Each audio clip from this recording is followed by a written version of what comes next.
Muito bem. Uma vez mais bem-vindos à nossa última sessão dos 700 anos de Dante.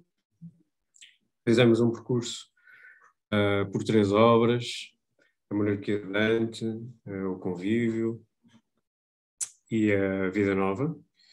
Na semana passada estivemos com alguns apontamentos biográficos sobre este personagem fantástico.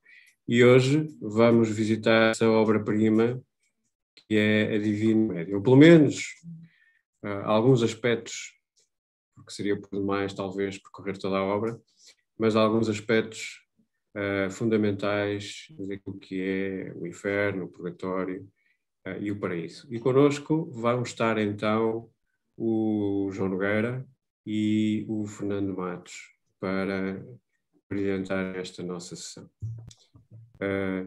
Fiquem bem, tenham uma boa sessão.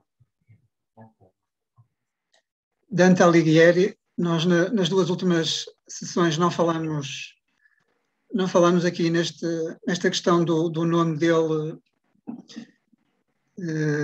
de batismo ser Durante, mas acabou de sair um livro de um especialista italiano, Alessandro Barbero, e achamos por bem também chamar-vos a atenção sobre esta questão, que o nome seria Durante, e aqui na página 73 é o livro Dante, uma vida, de Alessandro Barbero da Quetzal, e ele dá aqui alguns exemplos. Por exemplo, Alighieri, a quem todos chamam Vieri, Raneri tornavam-se Neri, os Bonaccorso passavam a Corso, e não faltam casos em que a mesma pessoa é chamada ora Durante, ora Dante. Há quem diga também que Beatrice também era designada por bis, pela contração do nome.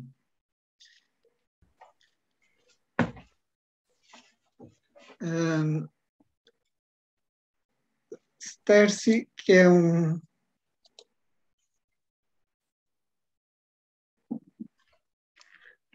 especialista em Dante, Eduardo Sterzi, faz uma breve descrição deste retrato em que é apresentada a comédia e diz que o sentimento de Dante para com a cidade, com a mão esquerda, parece oferecer a sua obra a Florença, que aparece ao fundo, distanciada, porque a cidade tinha-o banido, e com a mão direita o poeta aponta aos 3 reinos, além túmulo. Depois, com a obra de Boccaccio, em Tratatello in Lode di Dante, em 1357, Boccaccio achou que o nome devia ter uma consideração mais brilhante. O título devia ser de outro relevo, mas só em 1555, com a impressão de Lodovico Dolci, é que o título passa à Divina Comédia, ficando eternizada para sempre.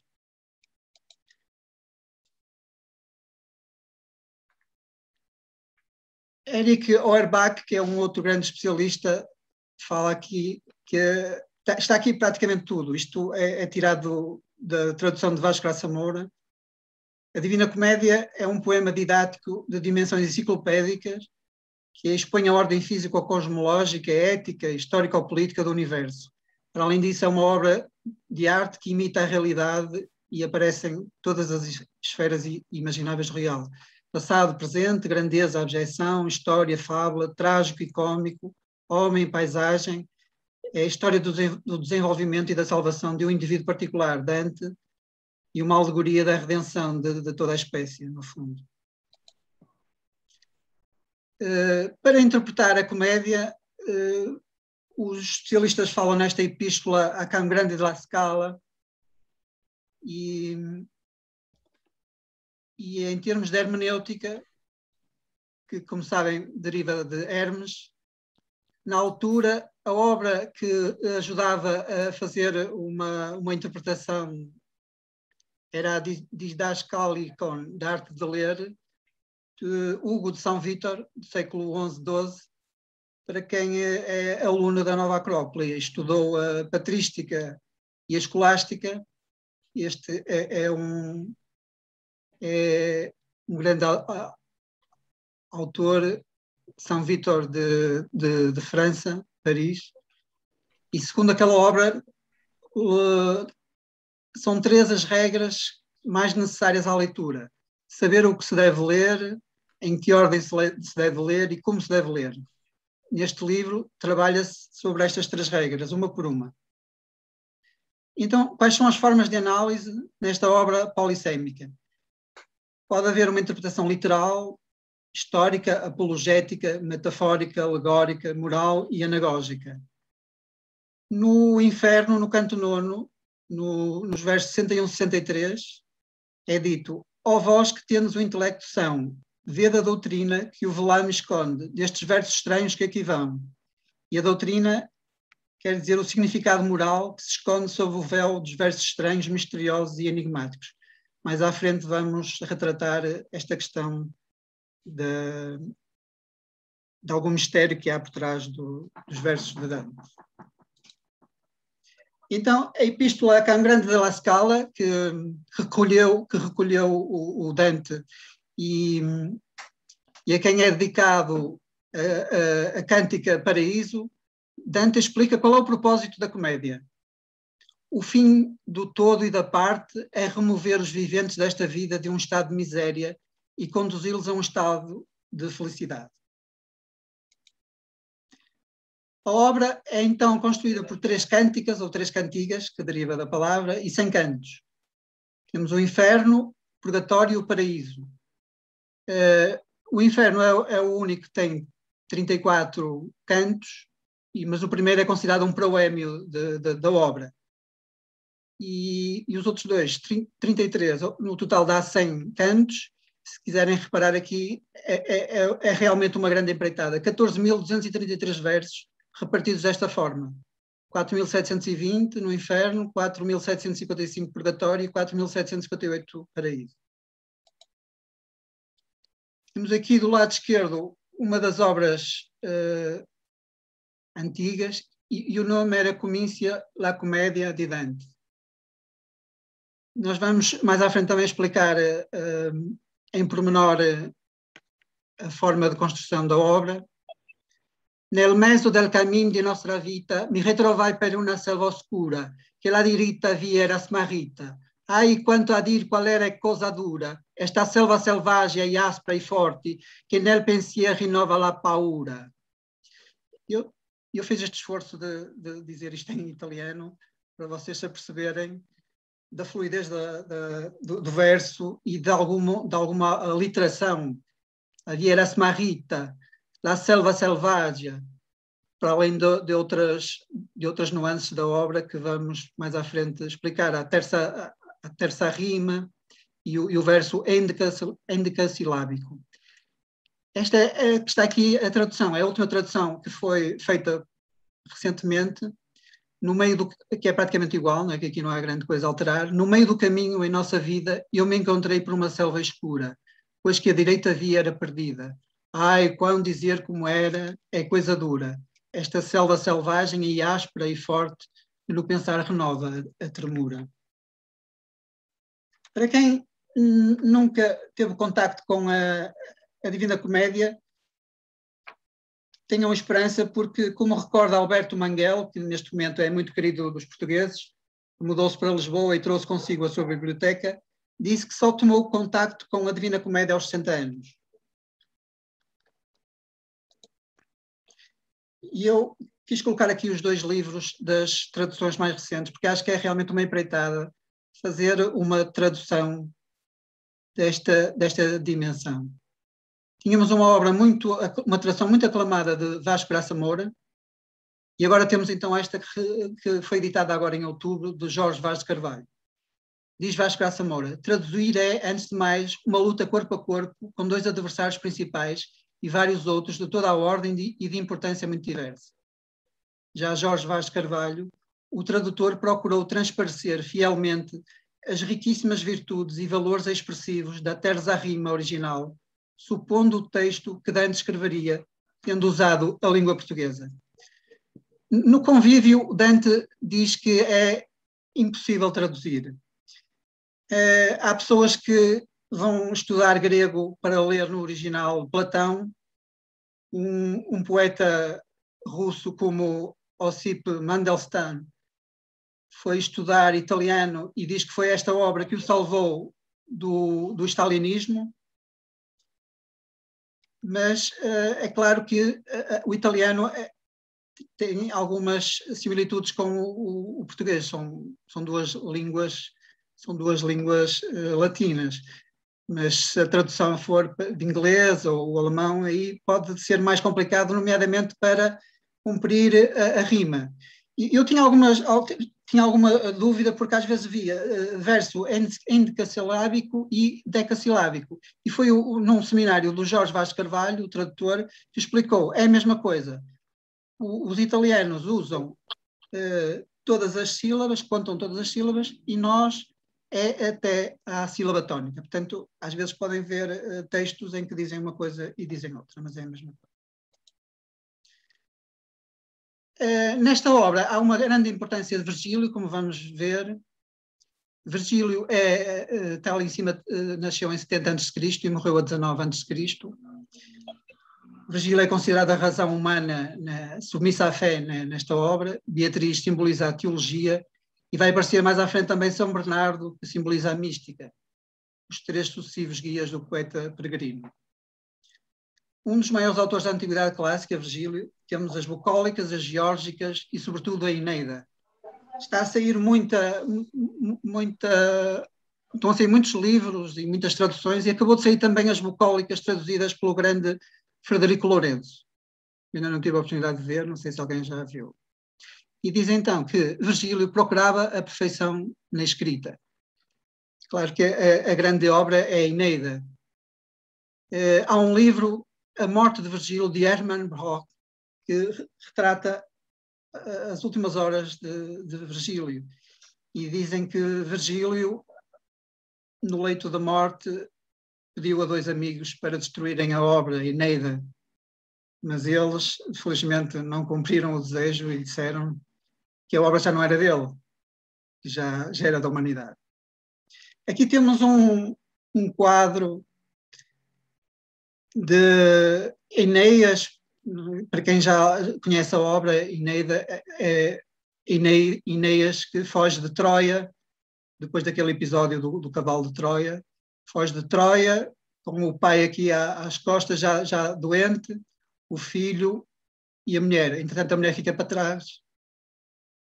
É uma obra realmente fabulosa também. Eventualmente, um dia poderemos abordar essa obra.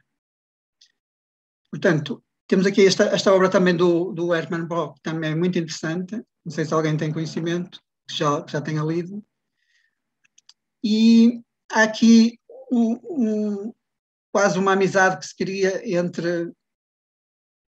entre duas personagens completamente antagónicas, não é? Porque Virgílio é uma sombra porque foi chamado para interceder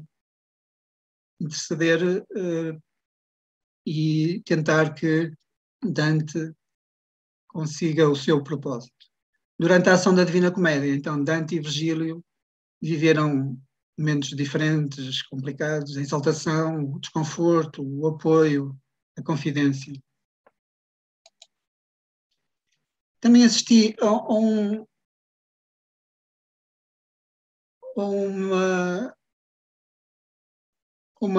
praticamente quase uma aula, porque é um pouco à moda antiga, no Salão Nobre da Academia de Ciências de Lisboa, que é engraçado que faz aqui, de acordo com os bustos que existem na Academia, e divide aqui pelas três cânticas. Vemos então aqui que Virgílio, naturalmente, é o único que não se pode retirar do poema, tem 31 presenças, Beatriz tem 67, Virgílio tem 5 presenças no inferno, 24 no purgatório e 2 no paraíso. Embora já não estando presente, porque ele é um pagão e então não pode subir ao paraíso, mas o seu nome é escrito 2 vezes. No inferno, Platão, filósofo, Cícero, advogado e Hipócrates, médico, partilham o mesmo canto 4. Do verso 121 ao 151 deste canto 4 são mencionados 36 nomes. Há uma riqueza. É impressionante os nomes que ali aparecem. Depois temos aqui Tito Livio, que é o historiador das guerras. Santo Agostinho, muito estudado aqui na escola, também tem 2 obras, Confissões e a Cidade de Deus, as mais importantes. E mais à frente também vamos ver a importância dos 4 evangelistas. São Mateus, São Lucas, São João, São Marcos. Naturalmente que tinha que chamar a atenção aqui o Islã na Divina Comédia. Ainda é, passados estes anos todos, ainda é muito controverso este tema. Aqui este autor, Miguel Assim Palacios, tem a obra de 1919, La Escatologia Muçulmana em La Divina Comédia. E diz ele que Dante se baseia no livro da Escada de Maomé. E este é um assunto complicado, até porque Dante coloca Maomé no inferno. Mas mais à frente vai se retratar um pouco e tem aqui 3 autores que os coloca no limbo. Saladino, no século XII, foi um soberano e líder militar curdo, teve uma conquista de Jerusalém, mas mesmo assim é considerado que teve valores de tolerância. E depois 2 filósofos islâmicos, Avicena e Averroes. Sobretudo este último foi muito importante na reabilitação de Aristóteles. Temos aqui, numa tradução de Fernanda Botelho, aparece Ptolomeu, geómetra, Euclides, Hipócrates, Galeno e junto a Avicena e Averroes. A importância de Dante. Dante considera no limbo, é claro que vamos já entrar no purgatório e o meu colega vai abordar pormenorizadamente o inferno. Mas há uma zona inicial que é o limbo e em que a maioria das pessoas dizem que se tivessem que ir para o inferno que ficariam no limbo, porque é lá que estão os grandes autores, grandes filósofos. Há uma professora da Nova Acrópole no Brasil que diz que também gostaria de ir para o limbo, porque se não pudesse, é claro, ir para o paraíso, porque lá é aquele quadro de Rafael, a Escola de Atenas, né? Estão ali todos, aquele quadro em que aparece à frente Platão e Aristóteles. Mas aqui então Dante considera no limbo algumas almas que bem gostaria de ter salvado, não foram o impedimento batismal. Como eles são pagãos, então não podem aceder ao purgatório ou mesmo ao paraíso. E está aqui então Homero, Ovídio, Horácio, Lucano, com este está habitualmente o próprio Virgílio, e Dante compara-se a este grupo considerando-se o 6º. E fui 6º entre tantos sabedores. E aqui está uma imagem de um grande ilustrador, Gustave Doré, em que tem aqui os filósofos gregos. Eu aproveitei e fui buscar aqui um quadro do século XVI de um pintor que não é muito famoso, Giorgio Vasari. Foi uma encomenda da família Médici, e temos então estes 2 que são pouco conhecidos, aqui mais atrás, Sino de Pistoia e Guitono d'Arezzo, que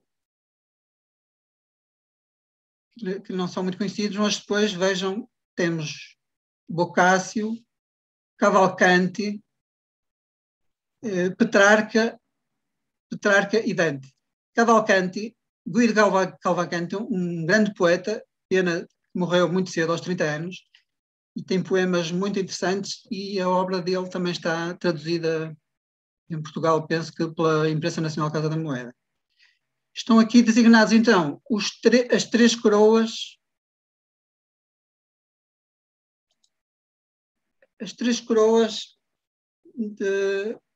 italianas, Boccaccio, Petrarca e Dante.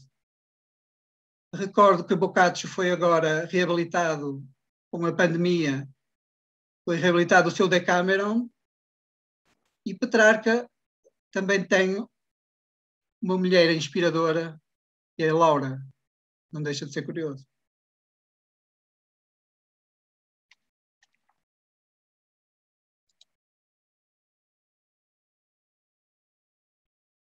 E preparamos-nos para entrar no inferno. Lasciati ogni speranza voi che entrati.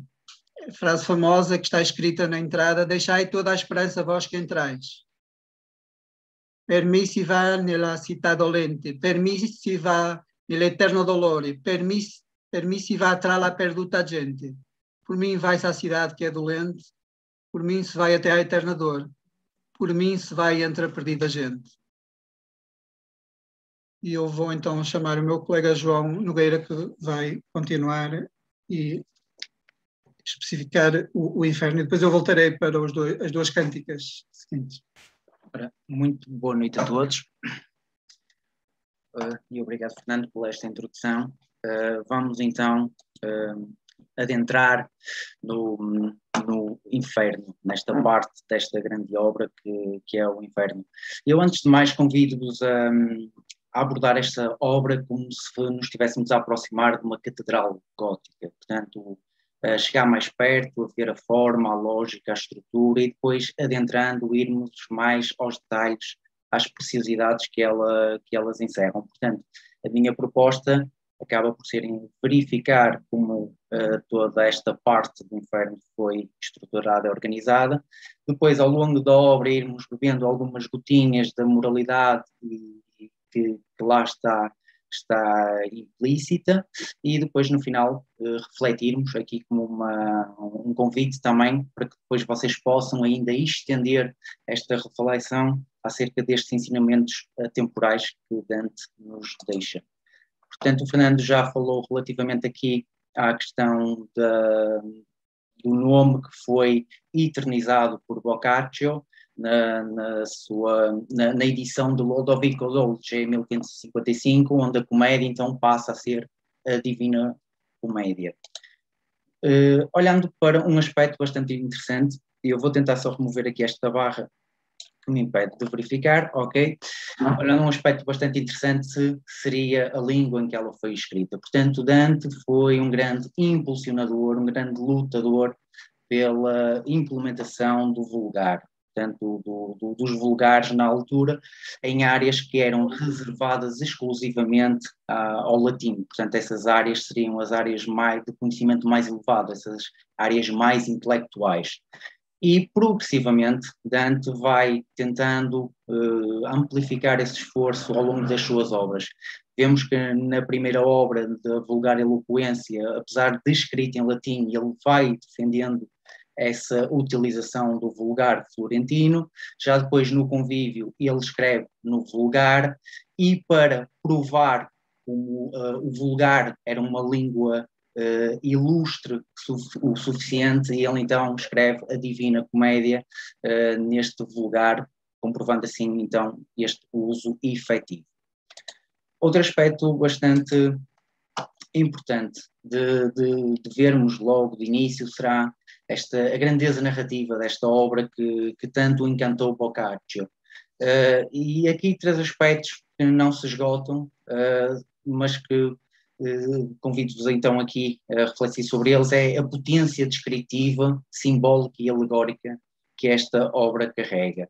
e isto está pela força da imagem que Dante, através da sua poesia, através da sua literatura, com os recursos que ele vai utilizar, consegue passar ao seu leitor.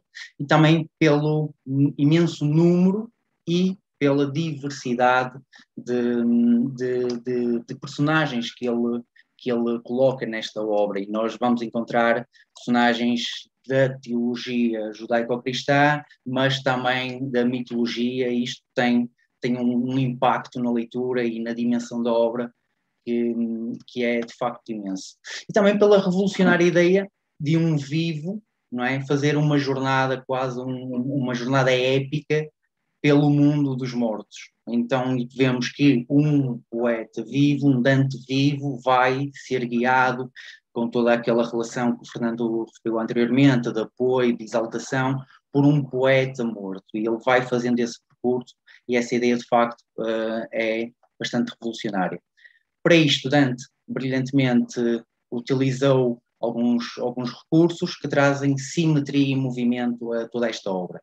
Um desses recursos é a terça rima, em que nós poderemos, eu coloquei aqui também logo os primeiros tercetos da obra para poder exemplificar, em que temos Nostra Vita com Smarrita, temos Dura com Paura ou Morte com Scorte.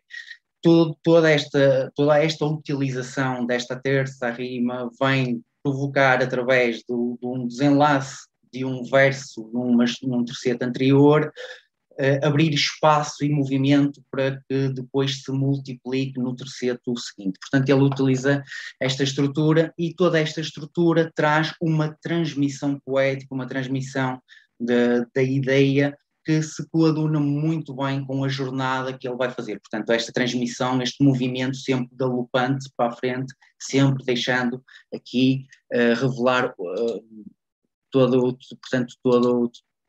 que vem de seguida. Portanto, considerando a natureza estrutural e organizativa da obra, temos que começar por umas pequenas considerações aqui.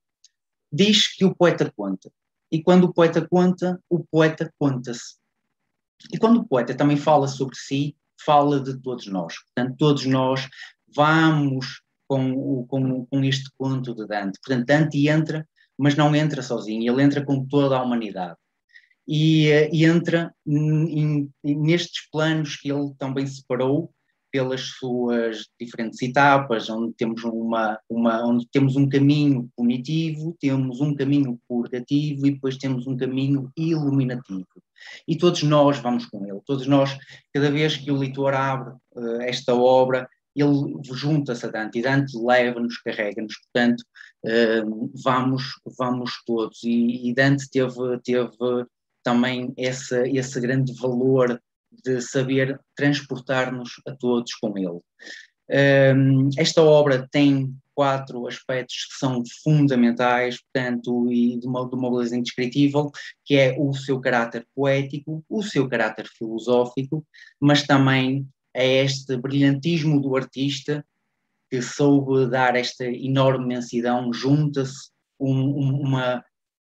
uma característica quase mais analítica, quase mais extremamente descritiva, e isso confere-lhe o caráter matemático e geométrico que vamos explorar de seguida. Portanto, para começarmos com o Inferno, vamos perceber como ele se formou. Segundo, então, a crença medieval, também muito baseada naquilo que era a concepção aristotélica e ptolomaica, o mundo era um centro imóvel à volta do qual todas as orbes celestes se situavam. Portanto, e esse centro sofreu, então,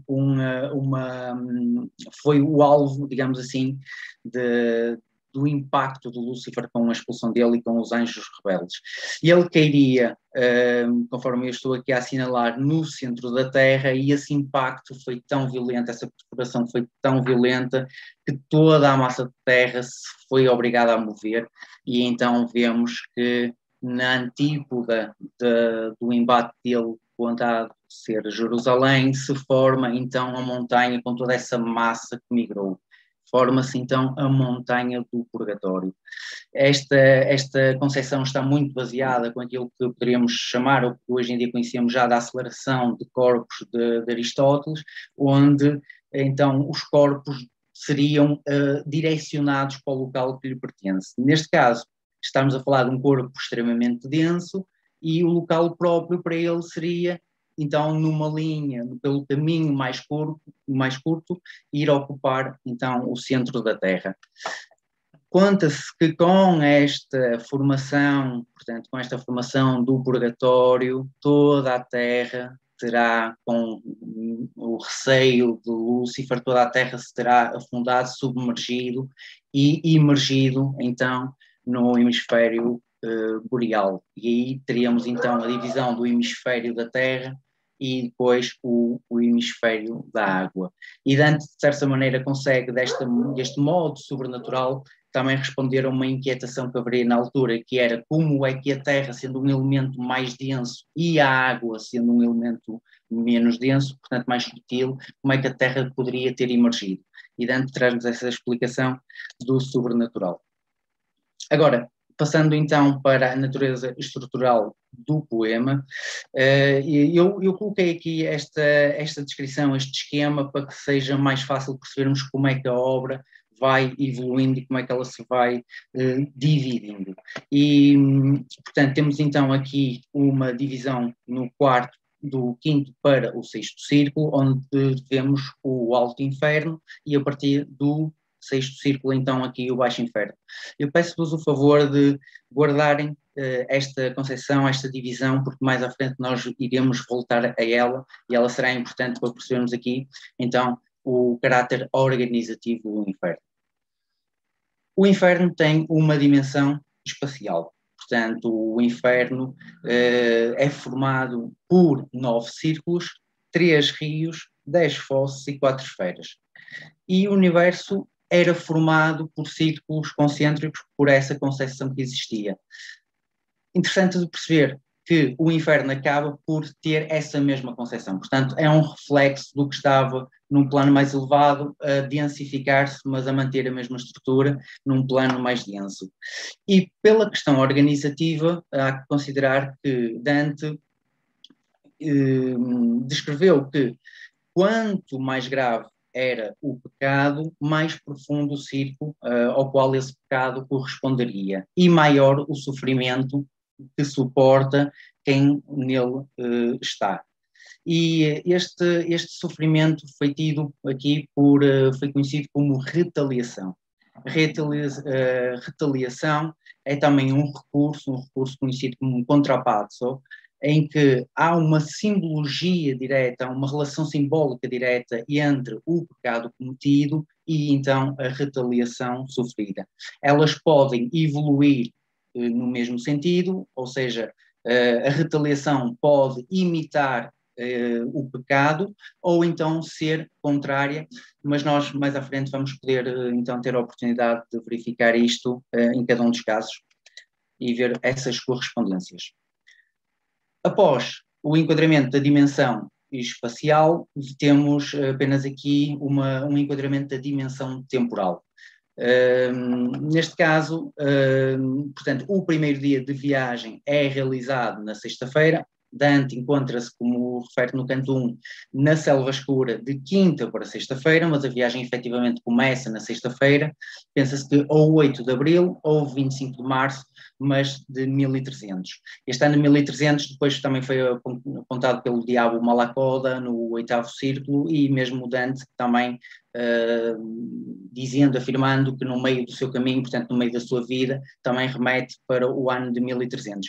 Mas a questão mais importante e mais simbólica é que correspondeu com o ano do primeiro jubileu, anunciado pelo Papa Bonifácio VIII, e este ano, esta altura, esta dimensão temporal tem a sua importância porque era uma época de esperança na renovação da humanidade. Portanto, um caráter simbólico a aparecer logo no primeiro verso do primeiro canto.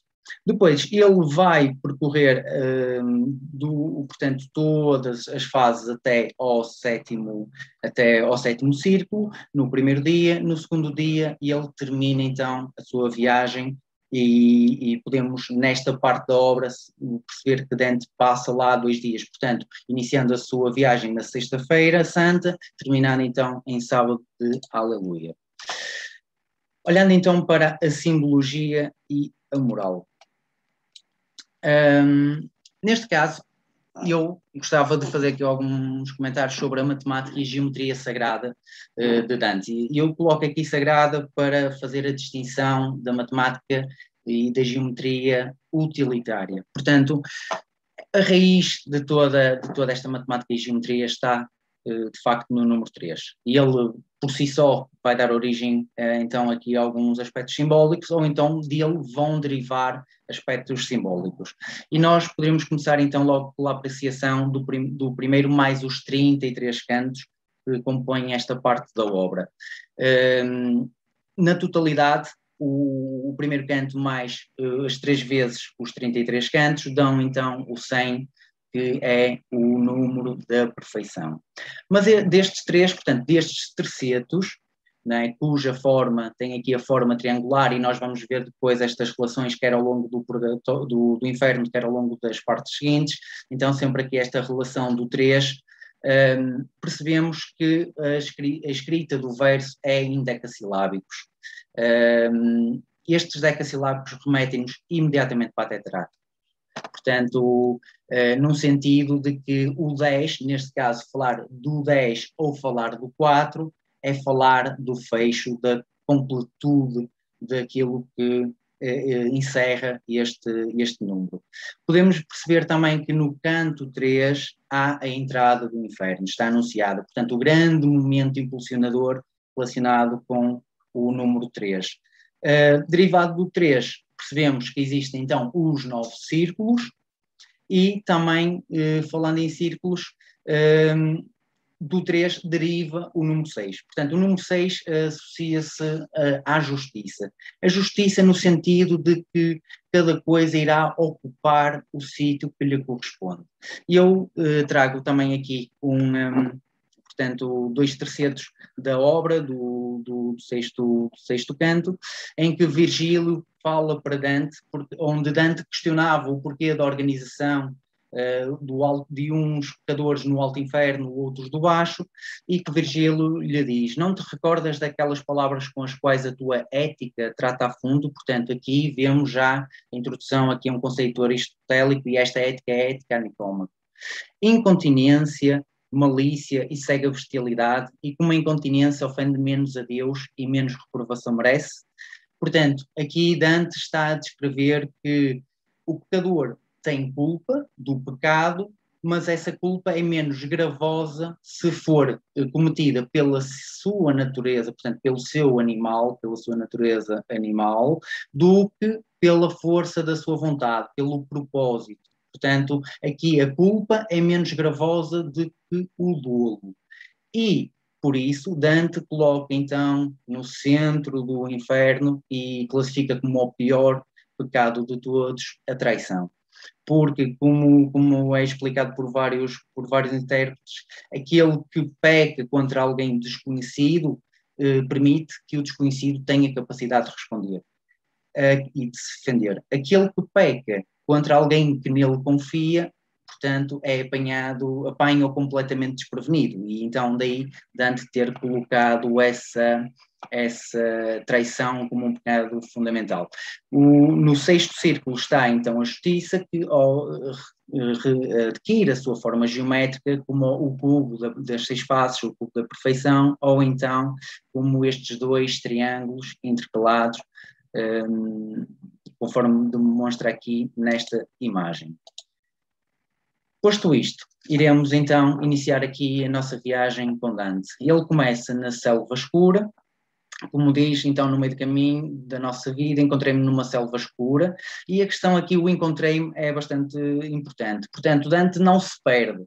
Dante perde-se do caminho, mas encontra-se na selva escura. Portanto, esta selva escura não é um lugar físico, é um estado mental, um estado humano, um estado da sua condição, da sua avaliação moral à altura dos seus 35 anos, seria o meio da vida, que também é uma altura simbólica, porque é uma altura de pesar aquilo que foi feito para melhor planear aquilo que se terá de fazer.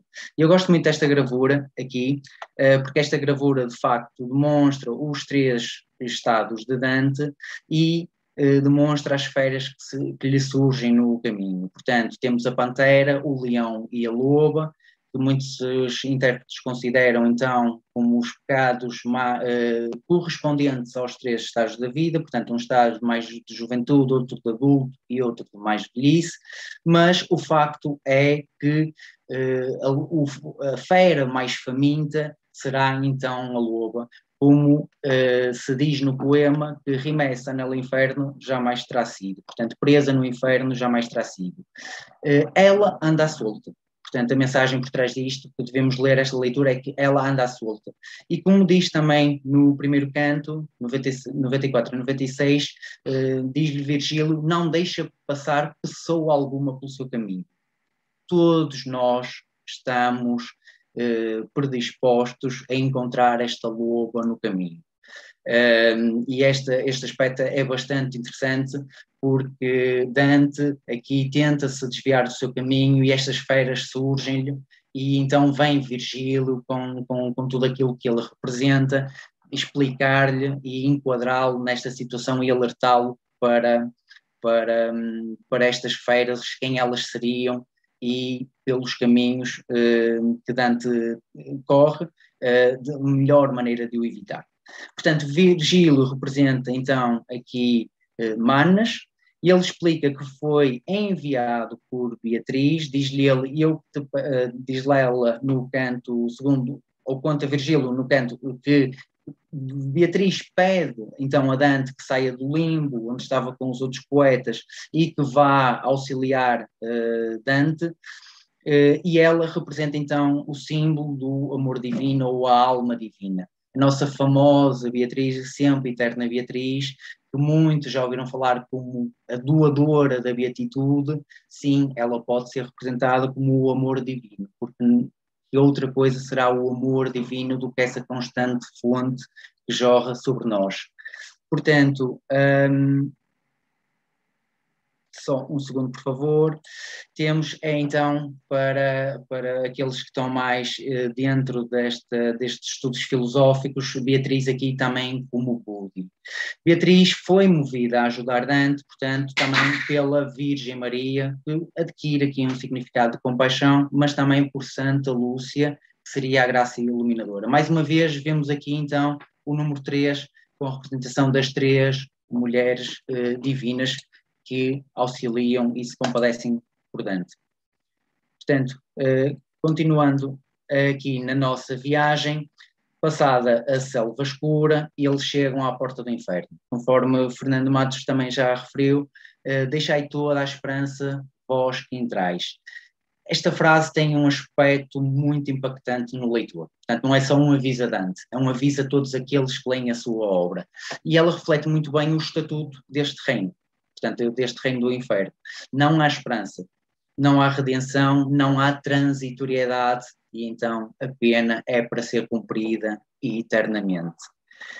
Há também uma referência ainda à qual se encontra sem fechadura, encontra-se sem fechadura porque no momento da ressurreição de Cristo ele desceu, estroncou e foi ao inferno de resgatar todos os patriarcas bíblicos que estavam no limbo para o levar, e tudo isto provocou um certo desmoronamento no inferno, deixando a porta também ela desmoronada, mas o que nós podemos retirar daqui é que a porta do inferno, a entrada do inferno é larga, portanto é fácil, de fácil acesso, o problema não é entrar.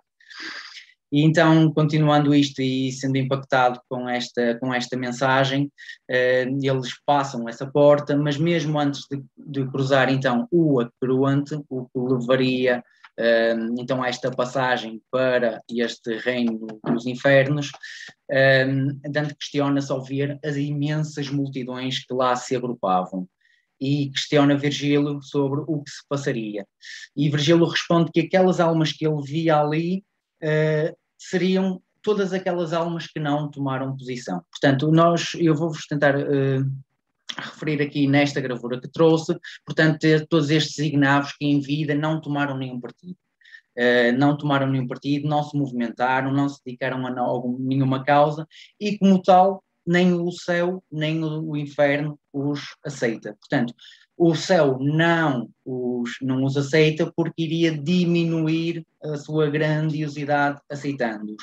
E mesmo com estas pessoas estão os anjos que não se rebelaram contra Deus, mas também não tomaram uma posição pelos restantes anjos rebeldes e não são aceitos no inferno porque aceitar isto iria glorificar os anjos rebeldes que neles habitam. Portanto, extremamente interessante aqui esta colocação de Dante e também o castigo que é atribuído. Portanto, como estas personagens não se movimentaram em vida, não se posicionaram em vida, procuraram apenas o seu conforto, pensar em si, e eles são atacados por estes enxames de vespas que lhes picam, que lhes atormentam a vida, obrigando-os então a nunca ter um estado de sossego. Portanto, é sempre um desassossego pelo castigo que eles vivem constantemente. Portanto, viajando então até ao círculo seguinte, vamos então entrar no limbo, onde estão todos aqueles que não conheceram ao Salvador. Portanto, os que não foram batizados, sejam eles adultos e crianças, mas também, e uma referência interessantíssima de Dante, todos os virtuosos pagãos, todos aqueles que acrescentaram algo e que foram, como diz Virgílio, de muito valor e dignos de honra. Mas que, como não conheceram ao Salvador, não conheceram a Deus, não podem ter o prazer de visualizar, de o contemplar. Portanto, nesta altura, nós encontramos aqui no castelo que ele descreve vários poetas e também vários filósofos. É sempre uma questão bastante interessante ver como Dante os colocou. Apesar de estarem também já no primeiro círculo, no limbo, e eles não sofrem nenhuma tormenta. A única tormenta que eles têm é o suspirar pela impossibilidade de contemplarem a Deus. Portanto, feito isto e tendo estes diálogos com os poetas e os filósofos, Dante continua com Virgílio para adentrar então no segundo círculo. Ali está Minos, portanto o Minos de Creta, que rei em sua vida condenava, enquanto rei, foi condenado então a julgar as almas depois no inferno. E incrível a descrição que Dante dá e a potência que ele tem, dizendo que ali está Minos horrível e rangendo os dentes, à entrada do círculo examina as culpas, julga e ordena, segundo o número de voltas da cauda em que se enrosca. Portanto, Minos, quanto mais se enroscasse na sua cauda, mais seria profundo o círculo para onde a alma iria. Portanto, crê-se que a alma não teria inteligência para mentir, portanto, tudo aquilo que ela examinasse de si própria, tudo aquilo que ela fez em vida seria, portanto, a verdade, e Minos, se enrolasse 3 vezes a cauda, pronto, a personagem iria para o terceiro círculo. Se fosse 5 vezes, iria para o quinto círculo. Portanto, e neste círculo, então, nós conseguimos perceber aquilo que é o contrapasso, que é a relação simbólica entre o pecado e a tormenta ou a retaliação.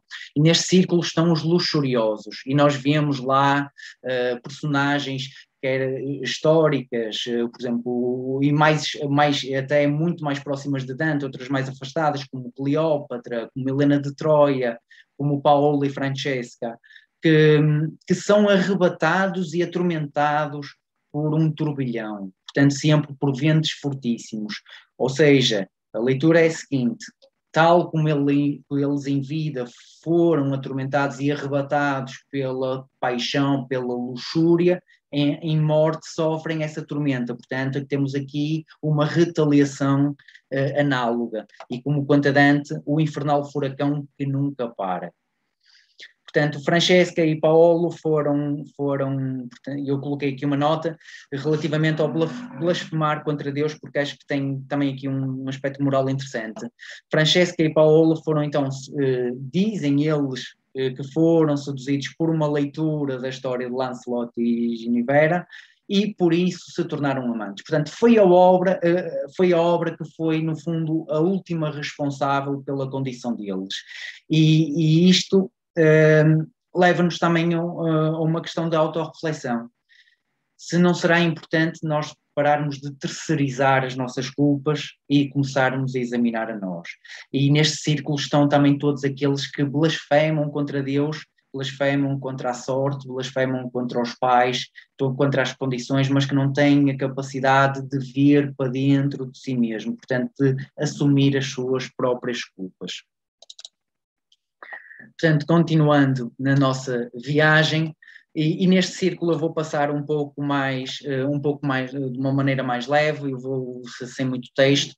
Chegamos então aqui ao terceiro círculo, onde estão os golosos. Estão os golosos, aqueles que ficaram por uma incontinência derivada do seu eu animal, portanto, não dessa parte da razão, e nós vemos que aqui Dante vai encontrá-los numa situação lastimável, onde eles estão mergulhados no próprio vômito. Portanto, os golosos são também devorados pelo cérebro. Isto tem uma relação com o pecado muito interessante, portanto, aqui este castigo.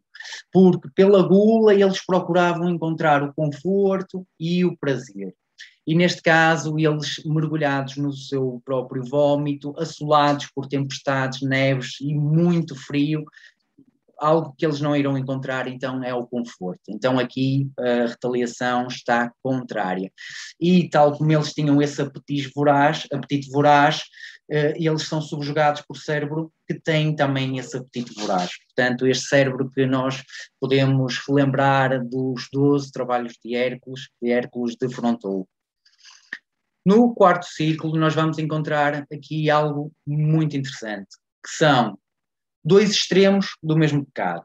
Os avarentes por um lado e os pródigos, ou seja, os esbanjadores por outro. E é interessante como Dante coloca aqui no mesmo círculo dois opostos que no fundo se tocam. Portanto, dois pecados completamente diferentes, mas que têm uma punição em comum. Neste caso, os avarentes e os pródigos carregam o peso, e este peso é o peso da má utilização dos recursos que tiveram em vida. Portanto, este castigo é o choque entre eles, portanto, eles estão continuamente a arrastar, a rolar estas pedras, estes sacos, estes pesos, como símbolo de uma má utilização de um recurso que eles tiveram em vida, e chocam. Portanto, são duas forças contrárias que chocam com a mesma intensidade. No quinto círculo do inferno, e aqui eles vão atravessar o Estige, um dos rios que nós vamos encontrar aqui, estão então os irados. Estão os irados à superfície, portanto imersos, que Dante vai poder verificar e vai poder contactar, e estão também os rancorosos submergidos. Porque aqueles que guardaram o rancor todo para si acabam por pagar sendo afogados nesse mesmo rancor. Os que demonstraram essa ira, portanto, em vida estão à superfície, trouxeram isso para a superfície, e então Dante vai utilizar aqui do barco, desta figura que é Flégias que também está condenado a este círculo. Flégias incendiou o templo de Apolo, por Apolo ter se relacionado com Corone, sua filha, e ter então tido Esculápio como filho. Como vingança pela atitude de Apolo, Flégias, irado, incendeia o templo em Delfos. Vemos também uma outra personagem, que é Filippo Argenti, com o qual Dante tem um certo contacto e uma certa discussão, mas que Filippo Argenti acaba depois por ser puxado outra vez para o fundo do rio Estige. Portanto, neste momento, até este ponto, nós vamos verificar que estivemos no alto inferno, onde os pecados foram cometidos por incontinência. Portanto, há uma culpa, mas não há uma culpa que vá da vontade. Portanto, é uma culpa do não domínio da sua natureza animal. Doravante iremos ver o baixo portanto, o baixo inferno, todos os círculos que estão abaixo, e nestes círculos estão então aqueles que arquitetaram, que premeditadamente pecaram. Fazer esta divisão está a cidade de Dite. Portanto, esta cidade de Dite marca de uma forma muito vincada aqui esta separação. E é nesta altura que Dante então pergunta a Virgílio o porquê de uns habitarem antes da cidade de Dite e os outros habitarem depois. E Virgílio lhe explica com toda aquela ética aristotélica. Portanto, esta cidade de Dite é tão bem guardada que estão, segundo a obra, mais de 1000 anjos caídos a guardá-los. E no alto de uma torre estão as 3 Iríneas e enroladas em hidra e também a Medusa. Ora bem, estas Iríneas são figuras da mitologia grega que seriam filhas de Nix, da noite, e que seriam então as divindades responsáveis pela vingança. Passando então esta cidade de Dite, vamos entrar no 6º círculo, portanto já estamos a adentrar no Baixo Inferno.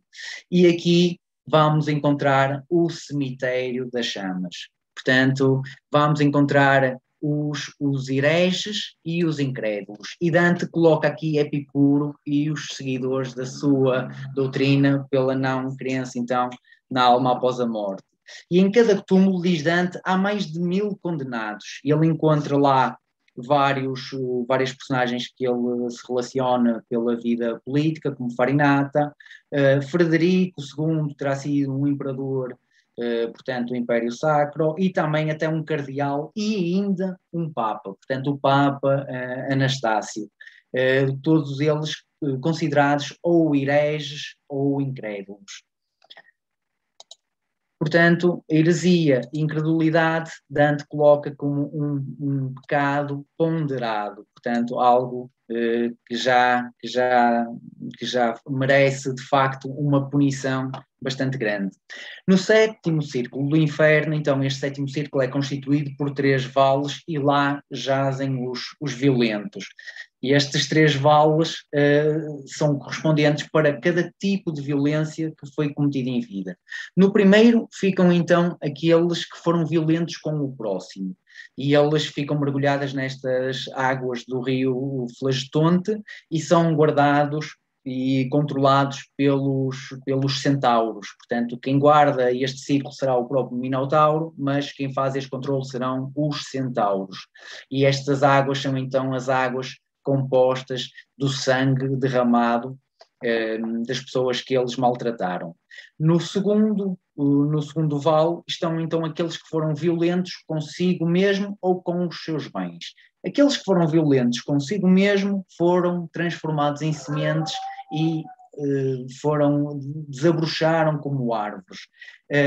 Temos aqui as figuras mitológicas que são as Hárpias. Portanto, as Hárpias, estas figuras da mitologia grega, estas figuras híbridas, elas vêm e sempre dilaceram os seus próprios corpos, que serão árvores, e que nunca permitem então essa regeneração, nunca deixam que haja uma sanação desse corpo e o corpo está sempre em sofrimento.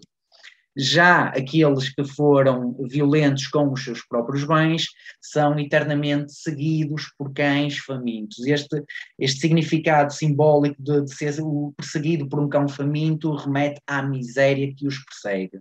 E no terceiro vale estão então aqueles que foram violentos com Deus. E eles estão num local ermo e é interessante ver que são assolados por fogo caindo do céu como se fosse chuva. Ou seja, estão aqueles que, como foram violentos com Deus, vivem num mundo contrário ao mundo que Deus criou, ou seja, onde tudo está fora do lugar. Dante fala também naqueles que não respeitaram a natureza, Dante chamava de sodomitas e que foram inclusivamente violentos com a arte. Portanto, aqui um toque interessante da arte como algo que provém do divino. Então, no oitavo círculo, e este círculo é um pouco mais complexo, este oitavo círculo é dividido então em 10 fossos. Esses 10 fossos Dante atravessaria através de pontes, e neles nós vamos encontrar então aqui uma representação bem mais simbólica do pecado e da retaliação. No primeiro fosso ele vai encontrar então os sedutores. Estes sedutores estão condenados a serem açoitados eternamente, da mesma maneira como eles açoitaram os sentimentos das pessoas que eles ludibriavam. No segundo estão os bajuladores, que são constantemente submetidos a um jorro de esterco sobre eles, portanto, com o mesmo significado das palavras que eles transmitiam. Portanto, vemos aqui a retaliação sempre ou por analogia ou por contradição. No terceiro fosso, vemos aqui os simoníacos, portanto, aqueles que venderam os favores da fé, venderam os favores divinos, venderam os favores da religião, digamos assim. E nele nós encontramos, inclusive, um Papa, que seria o Papa Nicolau III, onde ele, no seu diálogo com Dante, e é uma situação muito curiosa, diz que está à espera do próximo Papa que o vá redimir da situação. Bem, sabendo da desavença de Virgílio com Bonifácio VIII, conseguimos perceber então aqui a mensagem de Dante com Bonifácio VIII, percebemos aqui a mensagem que ele deixa no ar.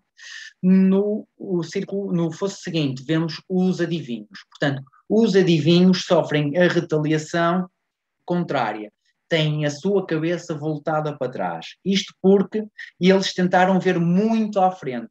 Portanto, ver muito à frente na vida, algo que só Deus poderia fazer, são condenados a ter então a sua cabeça voltada para trás.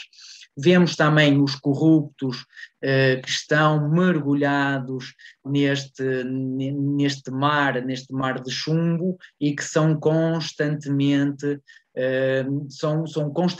imersos dentro deste mar pelos demónios que os sobrevoam, porque os negócios dele em vida foram feitos às escondidas, portanto, e eles também são obrigados a estar escondidos, portanto, não podem emergir, não podem vir à tona, tal como no pecado que eles cometeram.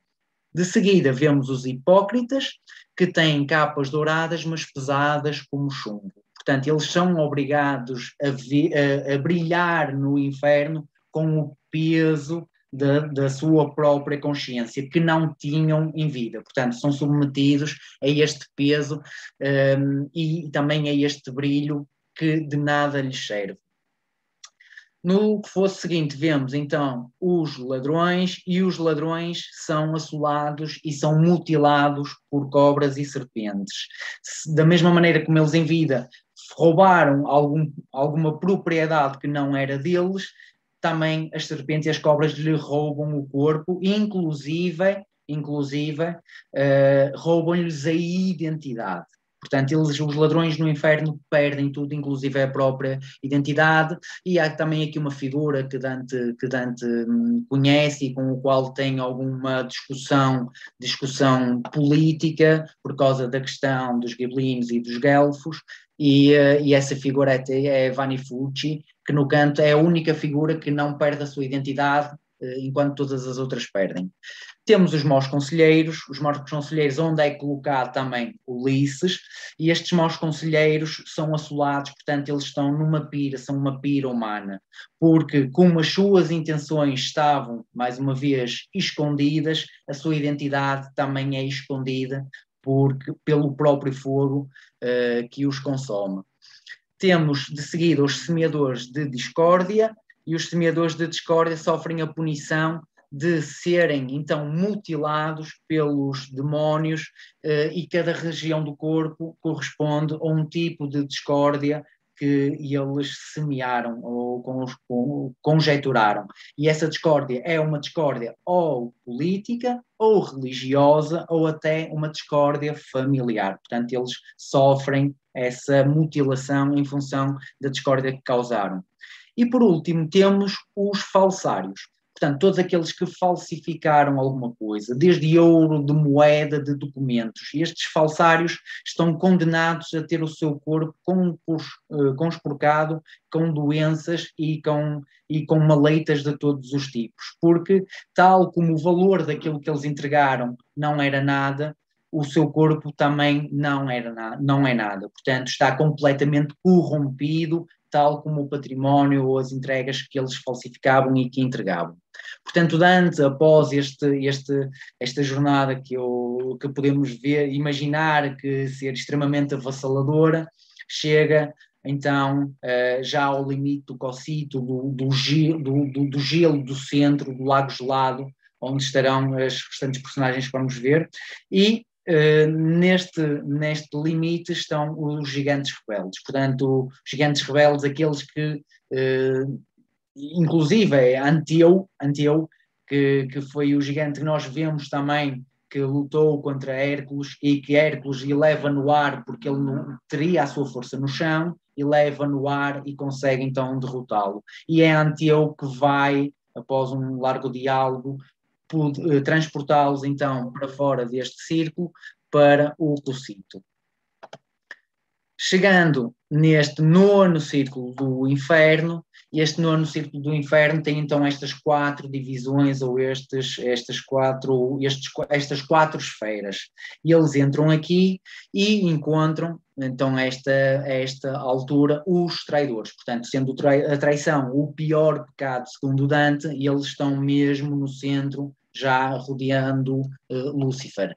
E estes traidores habitam diferentes esferas, porque o círculo é dividido em 4 partes. A primeira é a Caina, portanto, de Caim, que matou o irmão. São os traidores da família, do próprio sangue.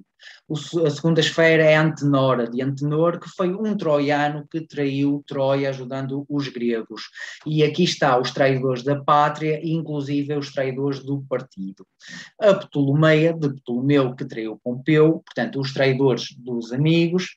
E a Judaica aqui com grande destaque, que é de Judas, o traidor de Jesus, que são os traidores dos benfeitores e dos seus senhores. 2 personagens que vamos encontrar aqui então de seguida também na Judaica.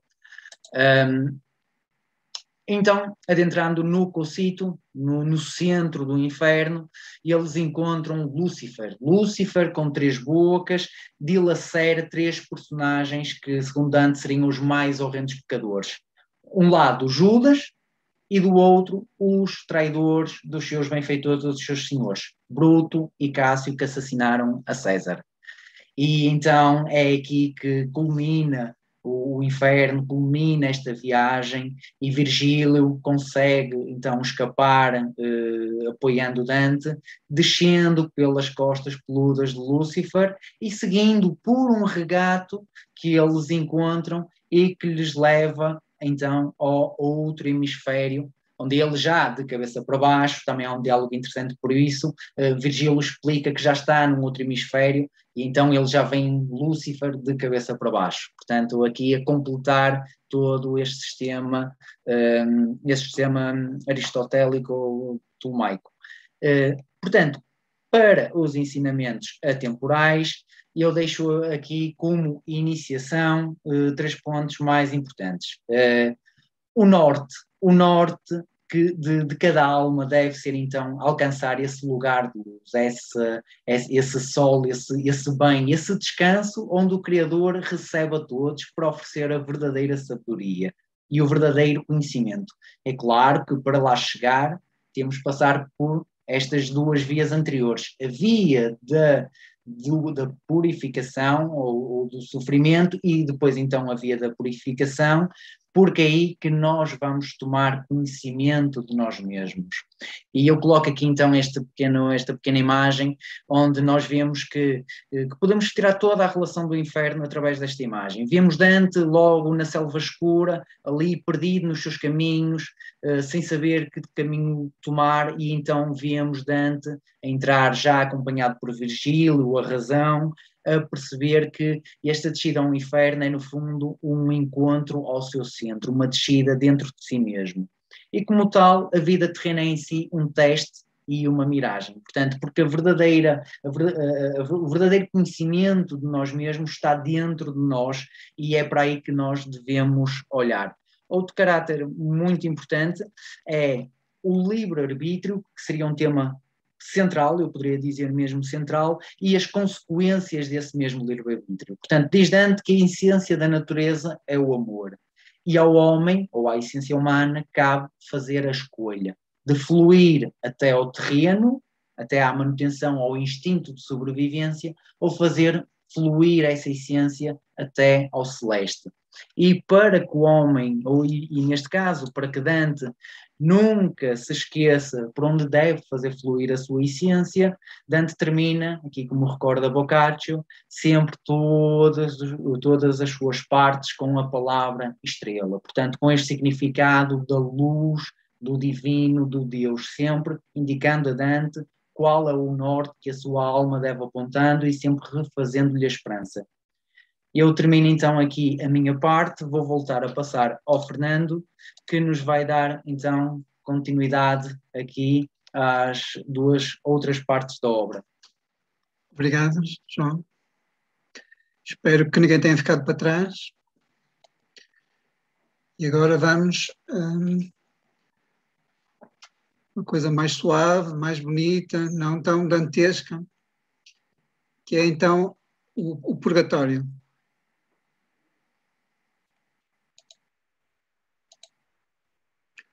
O purgatório de Dante localiza-se numa montanha que se ergue no meio do oceano deserto, no topo do qual se situa o Jardim do Éden. Como o João explicou, a montanha está situada exatamente nos antípodas da cidade de Jerusalém, no hemisfério sul.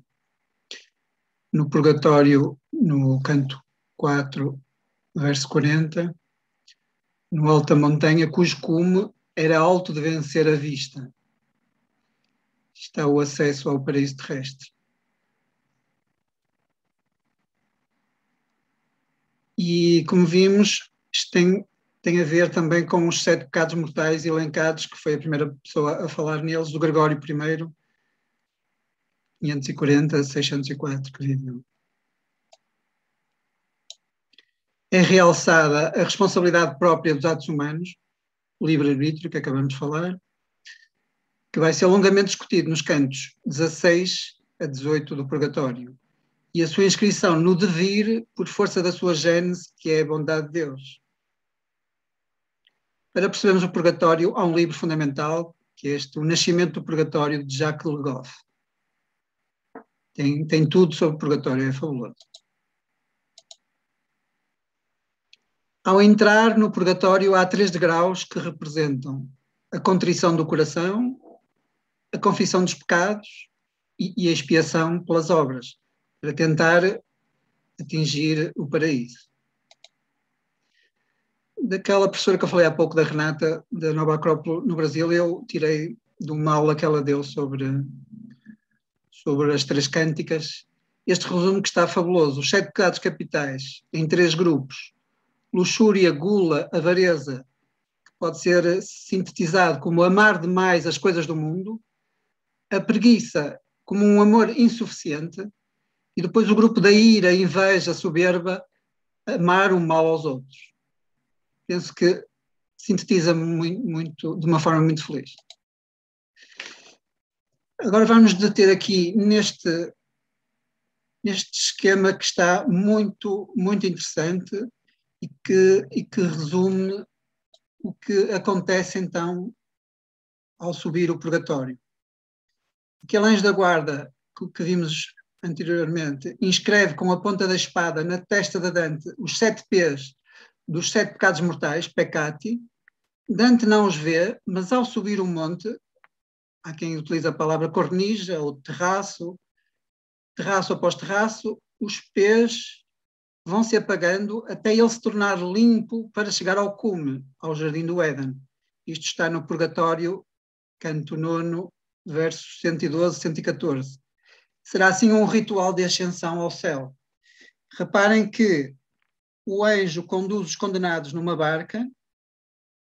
Está aqui Catão no antepurgatório, que, não obstante ter sido um suicida, Dante considera-o aqui no antepurgatório, porque o suicídio dele foi de honra para não cumprir algo que ele não concordava, que era demasiado grave. E aqui temos no antepurgatório os que viveram em pecado, mas que se arrependeram antes de morrer. E aqui vamos subindo, os 7 P's estão aqui representados. Reparem que na companhia de Virgílio, até lá em cima, depois Virgílio vai ter que voltar para o limbo, porque é um pagão.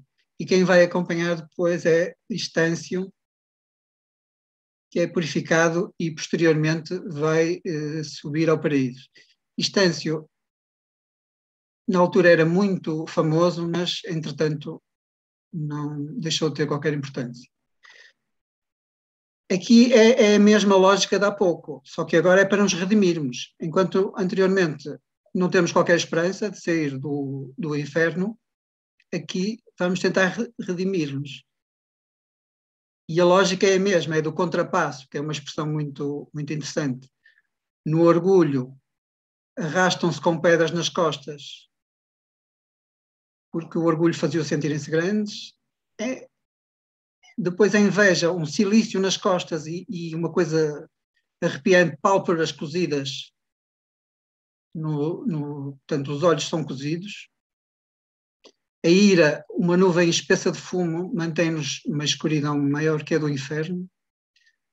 A preguiça, aqui percebe-se bem o contrapasso, são condenados a correr sem cessar, em oposição ao que tiveram durante a vida. A avareza, também atados de mãos e pés, a face colada ao solo, pois em vida só ansiaram por bens terrenos, têm que descer à terra. A gula, os golosos estão magríssimos pela fome, rodeiam-nos numerosas árvores com manjares, mas que não podem alcançar. Depois, por fim, o último P, o 7º e último círculo da luxúria. Os luxuriosos ardem num grande incêndio. E há 2 grupos, os sodomitas e os insatisfeitos. Depois, para entrar no paraíso, temos o paraíso terrestre, onde viveram Adão e Eva. O Virgílio tem que partir, surge Beatriz e vamos ter 2 rios, o Letes e o Eunoé. O Letes, ou o rio Leto, apaga as más memórias e depois o rio Eunoé vai avivar. E um raio de luz transporta Dante e Beatriz ao paraíso. Isto também retirei do seminário da professora da Nova Acrópolis no Brasil, para realçar as 7 virtudes do pintor Rafael. Se repararmos, temos aqui a caridade, que distribui os frutos, a esperança que ilumina, a fé a mandar-nos para cima, para o Altíssimo, a coragem está aqui representada por um leão, a prudência olha para si próprio e depois a justiça está fora, mas que envolve todas as outras, este mosaico.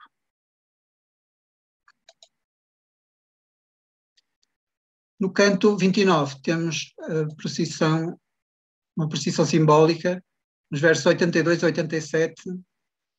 Isto não se lê muito bem, peço desculpa. Sob um céu belo, assim como eu diviso 24 anciãos, a 2 e 2, de lírios, coroado por um friso, todos cantavam: Benedita sois entre os filhos de Adão, sejam benditas, eternas formosuras em vós. Temos aqui a representação de um quadro do Gustave Doré e Amos Natini. O que é que temos aqui? 24 anciãos que representam os livros do Antigo Testamento. Os 4 animais, já vimos anteriormente, os 3 animais que apareceram a Dante, mas esta simbologia de animais já vem de trás dos evangelhos e dos evangelistas que vamos ver a seguir. Todo este canto é cheio de simbolismo. Os 7 candelabros, o carro triunfal e o grifo, que é um animal, as 7 damas, os 7 velhos, e aqui do Salmo 31, bem-aventurados aqueles cujos pecados e iniquidades serão perdoados, que é o que pretendemos que aconteça aqui na subida do purgatório. Como tínhamos visto anteriormente, a importância dos evangelistas. E na continuação daqui do canto 29, quando as flores e as mais frescas ervitas, em frente a mim, na outra costa, a ronda livres deixou de bentas almas ditas, tal como a luz no céu responda. Vieram então 4 animais, coroados todos de uma verde fronda. E cada um dos evangelistas tem associado um animal. Temos aqui o leão, que é associado ao São Marcos, o touro, São Lucas, a águia ao São João e a figura humana ao São Mateus. Isto remonta ao profeta Ezequiel, e a expressão que se utiliza aqui é tetramorfos, em que é associada às figuras então dos animais. Por exemplo, João, é a revelação de João, o livro do Apocalipse, que é a visão de Ezequiel no 4º capítulo. O primeiro animal vivo assemelha-se a um leão, o segundo a um touro, o terceiro tinha um rosto como o de homem, para São Mateus, e o 4º era semelhante a uma águia em pleno voo. E se formos estudar cada um dos evangelhos ou dos evangelistas, as particularidades que aparecem nos evangelhos, segundo São Jerónimo, vamos chegar a esta conclusão da simbologia dos animais.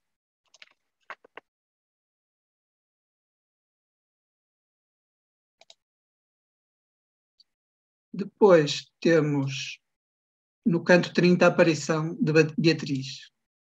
O primeiro verso deste canto inclui mais uma referência astronómica, que há várias na obra, pois Dante chama metaforicamente aos 7 candelabros que vão no cortejo alegórico, que observa a distância de setentrião do primeiro céu, no verso 1, e os especialistas dizem que setentrião implica uma alusão às 7 estrelas da Ursa Menor, vista pelos antigos latinos como 7 bois arando o céu. O primeiro céu é o Empírio, que veremos no paraíso, a região celeste mais afastada, onde estarão os bem-aventurados junto de Deus. O seu papel frente ao cortejo é comparado ao setentrião de baixo, a Ursa Maior, que vai orientar o timoneiro em busca do porto, que está no verso 6.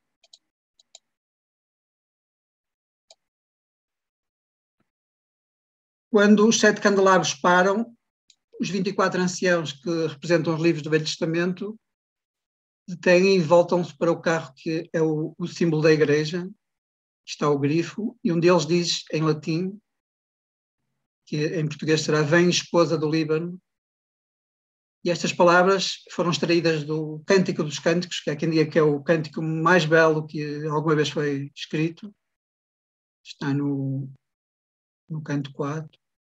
Supõe-se que o ancião as prefere várias vezes, e ao dizê-las ele está convocando a Beatriz, símbolo da fé ou da revelação.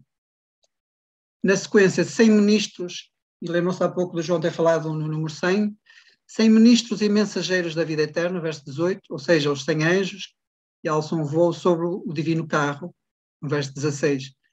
Comparados então aos bem-aventurados, erguendo-se dos túmulos do dia do juízo final, como bem dizer, a vinda da Beatriz, jogando flores para cima em torno do carro.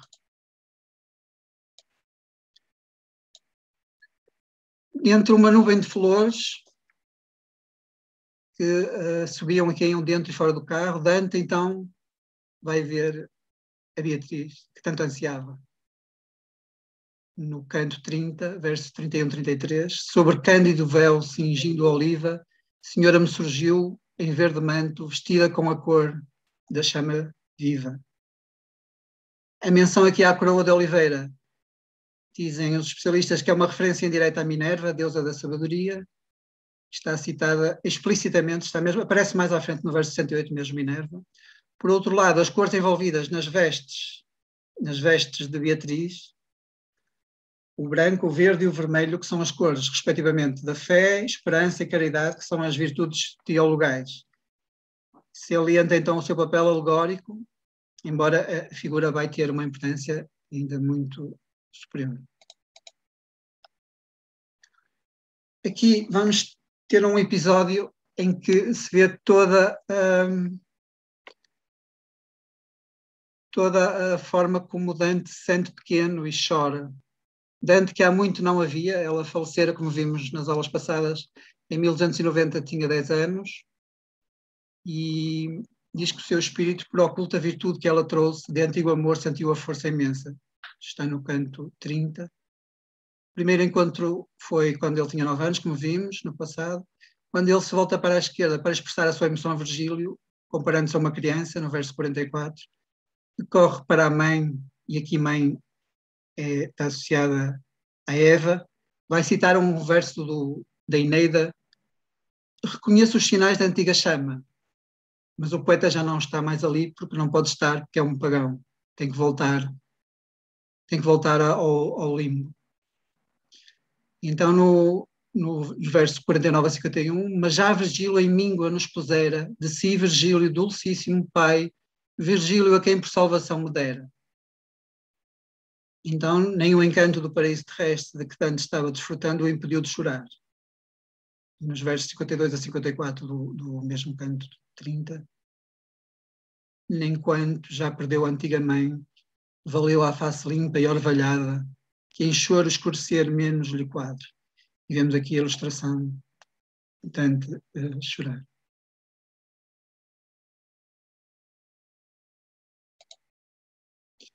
Aparece depois no canto 31 a personagem Matilda, ou Matilde, que até hoje ainda ninguém conseguiu explicar muito bem quem é esta personagem. Dá-se então a designação que é a ablução, que é uma purificação de Dante no rio Letes, que é o rio do esquecimento, e depois vai emergir no rio Eunoé, rio da boa memória, que está a correr mais adiante.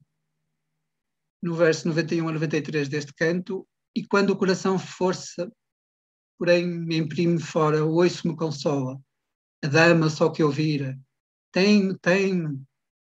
A bela dama, os braços seus abria, abraçou-me a cabeça e submergiu-me, e quando convinha a água eu engolia. Aqui a dama é Matilde, que é um novo rito batismal. Dante está mergulhado no Letes, até o pescoço, se conseguem ver aqui, e Matilde arrastava-o consigo. O poeta sente-se purificado e em condições de ascender ao paraíso. Há quem recorde aqui o batismo que Jesus teve com João Batista no Rio Jordão. Eu fui buscar agora isto para perceber a diferença então entre o heliocentrismo e o geocentrismo, porque o sistema que estava em vigor nesta altura era o sistema aristotélico ptolomaico. E aqui, lado a lado, vê-se o geocentrismo, aqui com a Terra realmente no centro, depois os outros astros, e só mais à frente, com Nicolau Copérnico e Johannes Kepler, é que temos então o heliocentrismo, e aqui já o Sol no centro. Mas é engraçado o posicionamento dos planetas entre uma teoria, entre um sistema e o outro.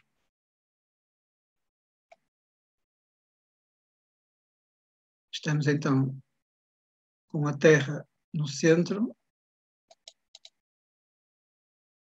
e este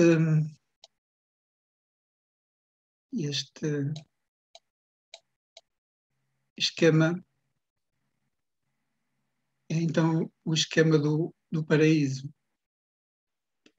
A obra segue o esquema neoplatónico de retorno ao Uno, a referência às esferas celestiais e aos coros angélicos. É a segunda obra de Dionísio Pseudo-Areopagita, que nós estudamos aqui na Patrística, e é um autor estranho que até hoje, reparem que continua com o nome Pseudo. Há muitas dúvidas quem foi este autor, mas tem uma obra muito importante. E mesmo a visão final da luz eterna são igualmente neoplatónicas. Se formos aqui ver, temos então o inferno e depois aqui vamos subir através da Lua, o Mercúrio, o Vênus, Sol, Marte, Júpiter, Saturno, depois as estrelas fixas, primeiro motor e chegando ao Empírio. Para nos, em cada uma dos círculos,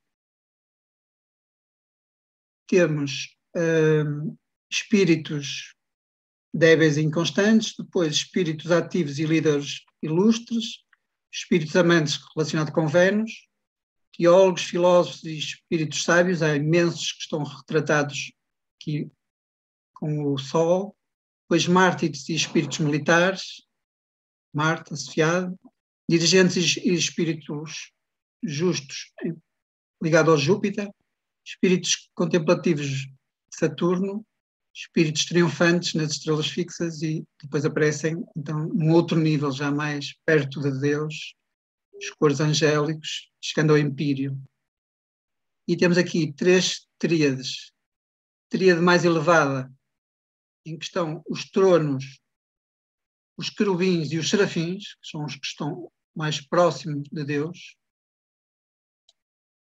Depois uma tríade intermédia, as potestades, as dominações e as virtudes. E depois uma tríade inferior, os principados, os arcanjos e os anjos. Cada um deste grupo tem uma função. E temos aqui a rosa. Dá-se então a chamada apoteose de Beatriz ou Beatriz. O poeta invoca Apolo, deus da poesia, para além de outras coisas, para que o inspire a cantar a sua ascensão ao paraíso, e vai usar um neologismo, transhumanar, para poder estar ao lado de Beatriz, que agora na nossa linguagem temos a transhumanância, por exemplo. Dante já tinha chamado a atenção na Vita Nuova, que estava-se a preparar para apresentar uma obra nunca vista, uma coisa que realmente era esta apoteose de Beatriz. A apoteose deriva do grego, junto de Deus. Nesta perspectiva é então uma divinização da mulher de Beatriz. Dante utiliza também uma outra inovação lexical, insemprare ou insempre, que é uma forma verbal inventada a partir do advérbio sempre, que exprime a continuidade de uma coisa ou o estado ad eterno, perpetuar-se.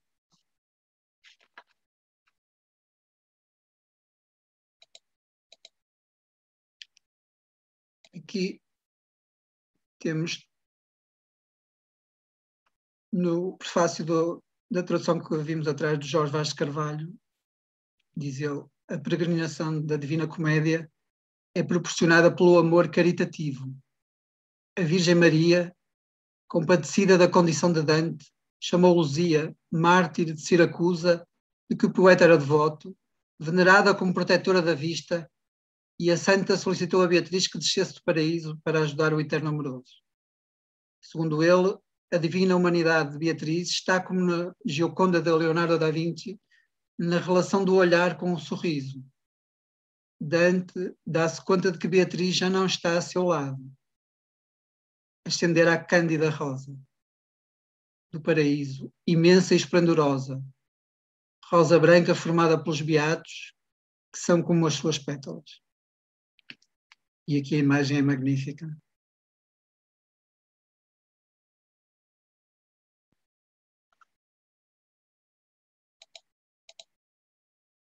E do ilustrador Amos Natini, aqui no Paraíso, as ilustrações dele são muito bonitas. Chegando ao Empírio, chegando a ver Deus, depois nas estrelas fixas, quando aparece a luz resplandecente de Deus, Dante cega, não consegue ver.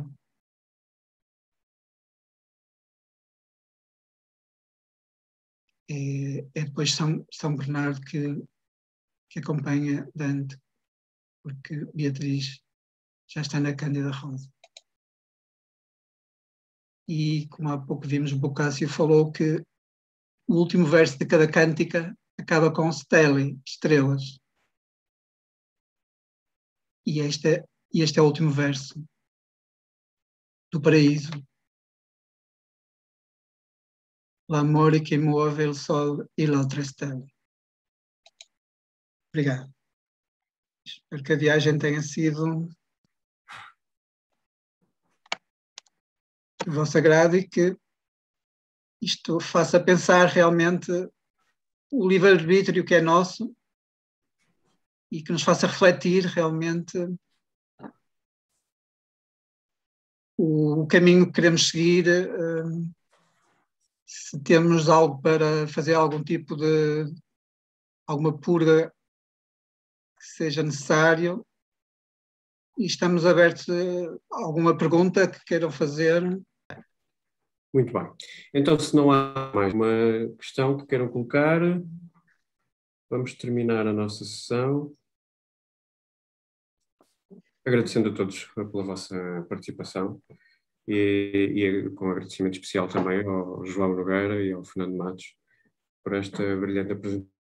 Até uma próxima oportunidade. Tenham um bom fim de semana. Muito boa noite a todos, espero que tenham gostado. Até à próxima.